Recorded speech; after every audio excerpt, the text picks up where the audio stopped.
ரிஷப ராசியில் பிறந்தவர்களுக்கு இன்றைக்கி எப்படி இருக்கும் அப்படின்னு பார்த்தீங்கன்னா, ராசிநாதன் 10ஆம் இடத்தில் இருப்பது மாபெரும் சிறப்பு. கலைத்துறையில் இருக்கும் அன்பர்களுக்கு ஒரு பொக்கிஷமான ஒரு நாள். வேலை வாய்ப்புகள் இல்லாதவர்களுக்கு வேலை வாய்ப்புகள் தேடி வரும்.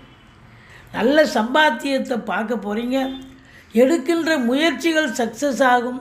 அசையா சொத்துக்கள் விற்பது வாங்குவது தொடர்பில் இருக்கும் அன்பர்களுக்கு நல்லதே நடக்கும். பிள்ளைகளுடைய கல்வி மிக மிக சிறப்பாக மேம்பாடு அடையக்கூடிய ஒரு நாள். குலதெய்வத்தின் அனுகிரகத்தால் இன்னைக்கு தொட்டதெல்லாம் தொடங்க போகிறது. எதிரிகள் ஓடி ஒளிவார்கள். திடீர் அதிர்ஷ்ட வாய்ப்புகள் தேடி வரும். மற்றபடி வெளிநாடு செல்லவிருக்கும் அன்பர்களுக்கு நல்லது கிடைக்கக்கூடிய ஒரு அற்புதமான நாள்.